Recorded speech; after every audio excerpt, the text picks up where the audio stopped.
Hello everyone. तो आज की वीडियो के अंदर हम अपना ईवीएस का नेक्स्ट लेसन प्लान डिस्कस करने वाले हैं। और लेसन प्लान बनाने के लिए सबसे पहले हमें कुछ जनरल इन्फॉर्मेशन लिखनी होगी, तो पहले हम वो डिस्कस करेंगे। जनरल इन्फॉर्मेशन में हमें लिखना होता है सबसे पहले लेसन प्लान नंबर। तो ये आपका जो भी लेसन प्लान नंबर होगा वो आप यहाँ पर लिख देंगे। उसके बाद हमें लिखना होता है name of the teacher trainee, यहाँ पर जो कि आपको अपना खुद का नेम लिखना है। उसके बाद आप लिखेंगे एनरोलमेंट नंबर, यहाँ पर आप जिस भी कॉलेज में यूनिवर्सिटी में है वहाँ पर आपका जो रोल नंबर होगा वो आपको यहाँ पर लिखना होगा। फिर आता है नेम ऑफ़ द स्कूल, यहाँ पर आप जिस स्कूल के अंदर अपनी टीचिंग प्रैक्टिस के लिए जा रहे हैं उस स्कूल का नाम आप यहाँ पर लिखेंगे। उसके बाद आप लिखेंगे सब्जेक्ट कि आप कौन से सब्जेक्ट का लेसन प्लान बना रहे हैं। जो हमारा लेसन प्लान है वो है ईवीएस का, तो हम यहाँ पर ईवीएस लिख देंगे। उसके बाद हमें लिखना होता है टॉपिक कि आप कौन से टॉपिक के ऊपर लेसन प्लान बना रहे हैं। जो हमारा टॉपिक है वो है चेंजिंग साइज ऑफ फैमिली। उसके बाद हम लिखेंगे डेट और उसके बाद हमें लिखनी होती है ड्यूरेशन। ये आपको आप जिस भी स्कूल के अंदर टीचिंग प्रैक्टिस के लिए जा रहे हैं वहाँ पर आपका जो एक लेक्चर था वो कितने टाइम पीरियड का था वो आपको यहाँ पर लिखना है। अगर वो 30 मिनट का था तो यहाँ पर आपको 30 मिनट्स लिखने हैं, और अगर 40 मिनट का था तो यहाँ पर आपको 40 मिनट्स लिखने हैं। तो आपको सेम ये कॉपी पेस्ट नहीं करना है, आपको जो कि इसको थोड़ा मॉडिफाई करना है अपने अकॉर्डिंग। फिर आपको क्लास लिखनी है, आप किस क्लास के लिए लेसन प्लान बना रहे हैं, थर्ड फोर्थ फिफ्थ सिक्स जो भी आपकी क्लास होगी वो आप यहाँ पर लिख देंगे। उसके बाद हमें कुछ जनरल ऑब्जेक्टिव्स लिखने होते हैं, जैसे कि मैंने पहले बताया कि जनरल ऑब्जेक्टिव हमारे सब्जेक्ट से रिलेटेड होंगे कि उस सब्जेक्ट को करवाने का आपका क्या एम है, उस सब्जेक्ट से जो टीचर है वो स्टूडेंट को क्या चीज़ सिखाना चाह रहा है। तो हमारा सब्जेक्ट क्या है, ईवीएस। तो ईवीएस सब्जेक्ट करवाने का आपका क्या एम है, इस सब्जेक्ट से आप स्टूडेंट को क्या चीज़ सिखाना चाह रहे हैं, तो वो आप यहाँ पर लिखेंगे। जैसे कि फर्स्ट है to raise awareness about the importance of family. Second है to enable them to get content in the lesson। फिर आते हैं स्पेसिफिक ऑब्जेक्टिव।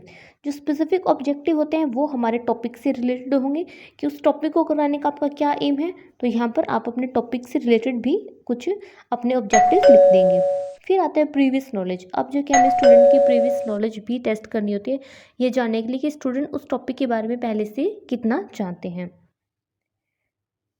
अब हमें लिखने होंगे उससे पहले अपने teaching aids. Previous knowledge test करने से पहले हम अपने टीचिंग एड्स लिख देंगे। टीचिंग एड्स आप चाहे तो first point as a starting में भी लिख सकते हैं अपनी जनरल इन्फॉर्मेशन लिखने के बाद, और आप चाहे तो यहाँ पर भी उसको फोर्थ पॉइंट में लिख सकते हैं। तो यहाँ पर जैसे कि ब्लैक बोर्ड है, चौक है, डस्टर है, पॉइंटर है, डिफरेंट मॉडल्स हैं, तो ये सब क्या हो जाते हैं, हमारे टीचिंग एड्स हो जाते हैं। अगर आप कोई पीपीटी यूज़ कर रहे हैं या फिर चार्ट यूज़ कर रहे हैं तो वो भी आप यहाँ पर अपने टीचिंग एड्स या फिर टीचिंग मटेरियल के अंदर लिख सकते हैं। फिर आते हैं इंट्रोडक्शन। अब हम स्टूडेंट की प्रीवियस नॉलेज को टेस्ट करेंगे, तो यहाँ पर हम 2 कॉलम बनाएंगे। फर्स्ट में होंगे टीचर्स क्वेश्चन और सेकंड में होंगे स्टूडेंट्स आंसर। टीचर्स क्वेश्चन के अंदर आप स्टूडेंट से कौन कौन से क्वेश्चन पूछ रहे हैं वो आप यहाँ पर लिखेंगे, और स्टूडेंट आंसर के अंदर जो भी स्टूडेंट आपके क्वेश्चन का आंसर दे रहे हैं वो आंसर आपको यहाँ पर लिखना है। जिसकी फर्स्ट यहाँ पर टीचर क्वेश्चन पूछा है, what do you know about family. तो बच्चे यहाँ पर आंसर करते हैं, in which will live with brother sister father and mother.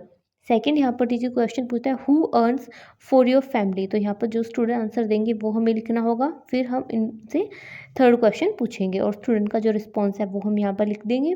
तो इस तरह से जो कि हम स्टूडेंट की प्रीवियस नॉलेज टेस्ट कर लेंगे। प्रीवियस नॉलेज को टेस्ट करने के बाद नेक्स्ट आता है स्टेटमेंट ऑफ टॉपिक।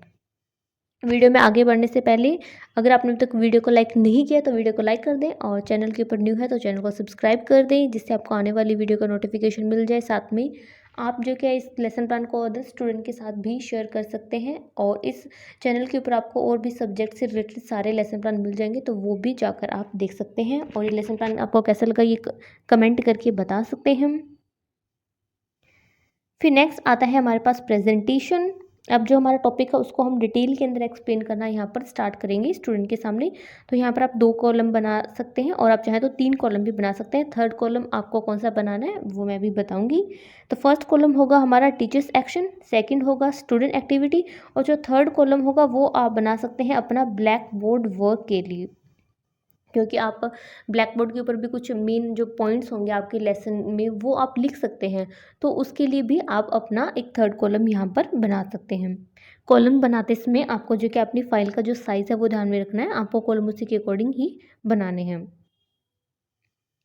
तो टीचर्स एक्शन के अंदर यहाँ पे टीचर क्या कहता है, teacher will tell all the students about family and about why do people migrate from their place of birth for education or to earn living, and what type of problems do people face when they are transferred। तो यहाँ पर आप जो क्या बच्चों को family के बारे में बताएंगे और किस तरह से जो लोग हैं वो एक प्लेस से दूसरे प्लेस पे माइग्रेट होते हैं, किसी के लिए का जो रीज़न है वो एजुकेशन हो सकता है, किसी का कुछ अलग रीज़न हो सकता है, ऑक्यूपेशन हो सकता है। तो आप जो क्या है ये सारे रीज़न अच्छे से यहाँ पर एक्सप्लेन कर देंगे और स्टूडेंट को जो फैमिली से रिलेटेड जितने भी एस्पेक्ट्स हैं उनके बारे में अच्छे से बता देंगे।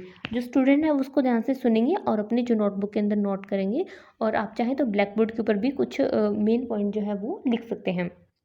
फिर आती है रिकैप्चुलेशन। अब जो कि आप स्टूडेंट से कुछ क्वेश्चंस पूछ लेंगे ये जानने के लिए कि आज आपने उन्हें जो भी क्लास के अंदर एक्सप्लेन किया है वो उनको समझ में आया या फिर नहीं आया है।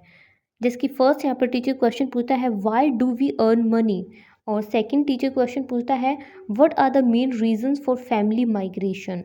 और फिर आता है हमारा नेक्स्ट पॉइंट जो होता है होमवर्क। अब जो कि हम स्टूडेंट को होमवर्क दे देंगे, आप होमवर्क जो कि अपनी चॉइस के अकॉर्डिंग दे सकते हैं, आपको जो भी सही लगे। आप उन्हें कोई एक्टिविटी करने के लिए भी दे सकते हैं या फिर आप उन्हें कुछ क्वेश्चंस दे सकते हैं उनका आंसर लिखने के लिए। तो इस तरह से जो कि आप अपना लेसन प्लान बना सकते हैं और हमारा जो लेसन प्लान है वो कंप्लीट हो जाता है। वीडियो हेल्पफुल लगी हो तो वीडियो को लाइक कर दें और चैनल के ऊपर न्यू है तो चैनल को सब्सक्राइब कर दें।